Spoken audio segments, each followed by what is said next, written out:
Good morning everybody, प्रिय student and दोस्तों।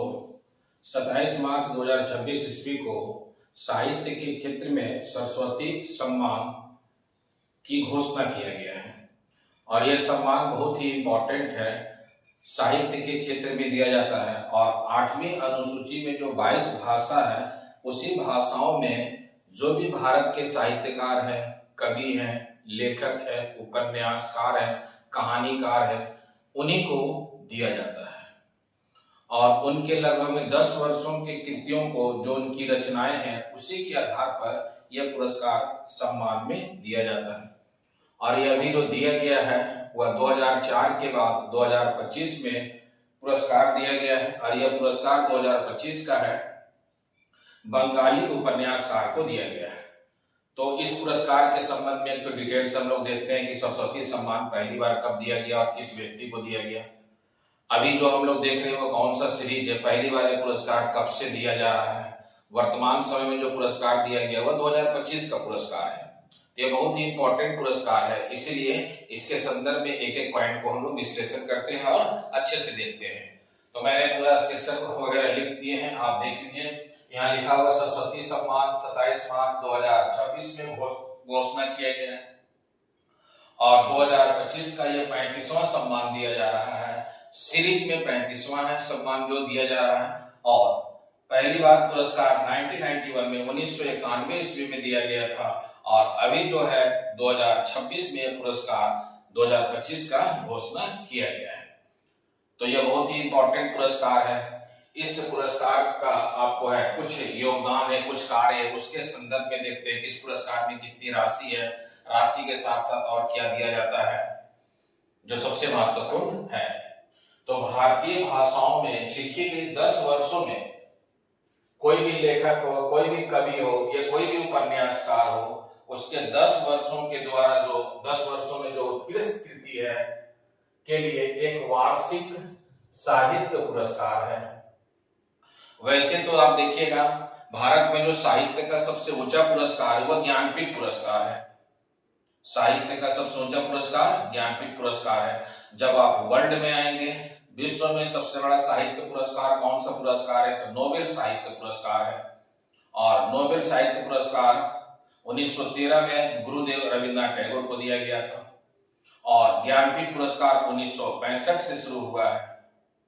यह भी भारत का सबसे ऊंचा साहित्य पुरस्कार है और ये सरस्वती सम्मान जो है ये भी बहुत ही इंपॉर्टेंट सम्मान है जो साहित्य के क्षेत्र में दिया जाता है। और इस पुरस्कार की शुरुआत 1991 में किया गया है और अभी जो पुरस्कार दिया जा रहा है वह 35वां सीरीज के रूप में है और 2025 का पुरस्कार है जो 2026 में भी घोषणा किया गया है 27 मार्च 2026 को। तो ये आप याद रखिएगा। अच्छा, सरस्वती सम्मान जो दिया जा रहा है, सरस्वती सम्मान का मुख्य तथ्य क्या है, मुख्य विषय क्या है, तो आप याद रखिएगा 1991 ईस्वी में के बिड़ला फाउंडेशन द्वारा स्थापित किया गया है। पहला तो पॉइंट आप याद रखिएगा कि 1991 में के बिड़ला फाउंडेशन द्वारा ये इसकी स्थापना किया गया है सरस्वती साहित्य सम्मान का। दूसरा, यह प्रतिवर्ष प्रदान किया जाता है। तीसरा, पिछले 10 वर्षों में प्रकाशित कृति, उनके जो साहित्य है उनको आधार पर मान्यता दिया जाएगा। 10 वर्ष में क्या क्या प्रकाशित किया गया है। इसके अलावा किसी भी भारतीय भाषाओं में लिखी गई हो कृति, अब जैसे संविधान के 8वीं अनुसूची में 22 भाषा है, तो 22 भाषा में जो भी कृति लिखा गया है, जो भी रचना लिखा गया उसके आधार पर दिया जाएगा।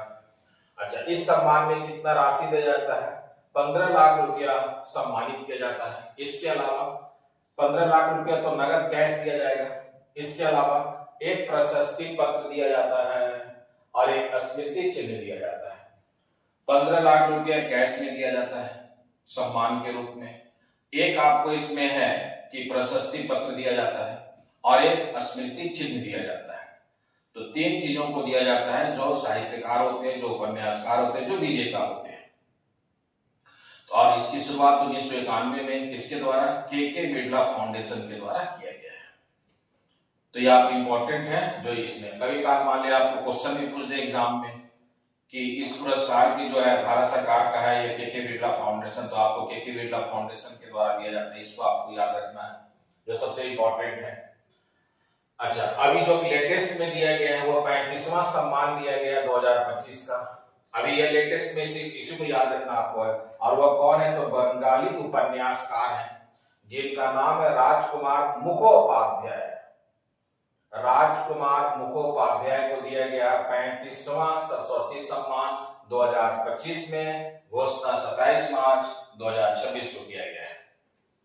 और यह बंगाली उपन्यासकार है। इन्होंने 2020 में एक पुस्तक लिखे हैं, हरा पार्वती कथा। हरा पार्वती कथा में भगवान शिव और माता पार्वती के आधुनिक काल में उस कहानी को संकलित किया गया है, तो इसी के आधार पर इनको मिला है। तो आप याद रखिएगा, हरा पार्वती कथा के लिए आज इस पर्सनालिटी को दिया गया नाम याद रखिएगा, राजकुमार मुखोपाध्याय को दिया गया है। अच्छा, 2004 के बाद यह 2025 में यह सम्मान पाने वाले दूसरे बंगाली लेखक हैं। इससे पहले 2004 में दिया गया, उसका नाम भी हम लोग देखेंगे, उनका नाम भी।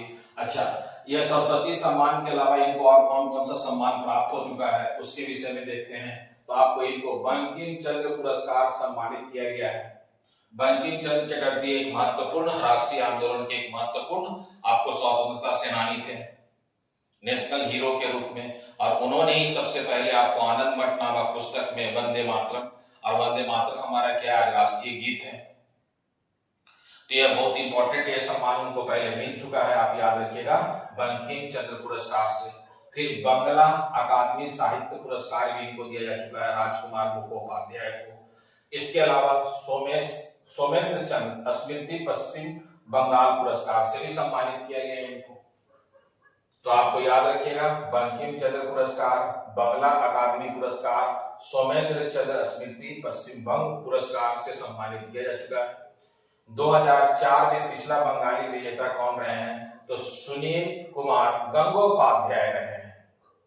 आप इनका नाम याद रखिएगा, क्वेश्चन आ सकते हैं एग्जाम में कि बंगाली आपको है विजेता इससे पहले कौन है, तो याद रखिएगा सुनील कुमार गंगोपाध्याय। अच्छा, प्रथम पुरस्कार जब 1991 में वितरण किया गया तो पहला पुरस्कार किसको दिया गया? हरिवंश राय बच्चन को दिया गया। और उनकी कौन सी पुस्तक था? दो चट्टानें, इनके लिए दिया गया था हरिवंश राय बच्चन, जो अमिताभ बच्चन के पिता हैं। तो ये आप याद रखिएगा, ये करंट अफेयर में यही क्वेश्चन आपसे पूछेगा, राजकुमार मुखोपाध्याय सीरीज पूछेगा तो 35वां बताइएगा आपको है। और यह 2004 के बाद दूसरे बंगाली हैं। और इनकी पुस्तक यदि पूछता है तो हरा पार्वती कथा, जो आधुनिक काल में भगवान शिव और माता पार्वती की कथा का उल्लेख किया गया है। इससे पहले आप थोड़ा सा और भी देख सकते हैं हम लोग हैं, ये तो 35वां पुरस्कार जो हम लोगों ने देखे 2025 का। अब 2024 में किसको दिया गया? एक दो पुरस्कार और भी देख लेते हैं। तो आप याद रखिएगा, यह सम्मान 22 भाषाओं में प्रदान किया जाता है। 22 भाषा मतलब 8वीं अनुसूची में दिया गया है। यहाँ मैंने लिखा नहीं हूं, जो संविधान की 8वीं अनुसूची में 22 भाषाओं में दी जाती है, तो आप इसे याद रखेंगे, इंपॉर्टेंट है। 2024 में यह सम्मान किसको मिला था? संस्कृत के प्रकांड पंडित थे, 34वां अवार्ड दिया गया साधु भद्रेश दास को दिया गया। संस्कृत के एक विद्वान व्यक्ति हैं साधु भद्रेश दास, जिनको 2024 में आपको है 34वां सम्मान दिया गया, सरस्वती सम्मान। 2023 में 33वां सम्मान दिया गया प्रभा वर्मा मलयालम लेखक के रूप में। तो आप इसको याद रखेंगे, जो इंपॉर्टेंट है 2023। 2022 में सम्मान आपको जो दिया गया है आप इसको याद रखिएगा, 32वां सम्मान दिया गया है। और यह 32वां सम्मान जो है तमिल लेखक शिव शंकरी को दिया गया है। तो आप इसमें और भी 2-3 नाम याद रखेंगे। एक तो अभी का करंट अफेयर आपको यह याद रखना जरूरी है, राजकुमार मुखोपाध्याय पहला नाम। दूसरा 2024 में याद रखिएगा साधु भद्रेश दास, 2023 का प्रभा वर्मा और 2022 का शिवशंकर। पहला नाम यदि आपको याद रखना तो आप याद रखिएगा हरिवंश राय बच्चन, दो चट्टाने के लिए। और 2004 में पुरस्कार दिया गया था सुनील कुमार गंगोपाध्याय। 2004 के बाद 2025 में दिया गया किसी बंगाली उपन्यासकार को, बंगाली लेखक हैं राजकुमार मुखोपाध्याय। इनको अन्य पुरस्कार पश्चिम बंगाल के द्वारा सरकार के द्वारा प्रदान किया गया है। तो यह सरस्वती सम्मान बहुत ही इंपॉर्टेंट है। आगे जो भी आपका एग्जाम होगा उस एग्जाम में जरूर पूछा जाएगा सरस्वती सम्मान से, तो आप बताएंगे राजकुमार मुखोपाध्याय। कौन सा? तो आप याद रखिएगा, पुस्तक हरा पार्वती कथा के लिए दिया गया है, जो सबसे इंपॉर्टेंट है। All the best. जय हिंद, जय भारत। अगर आप सीरियस हैं यूपीएससी और कॉम्पिटिटिव एग्जाम्स के लिए तो चैनल को अभी लाइक करें, शेयर करें और सब्सक्राइब जरूर करें।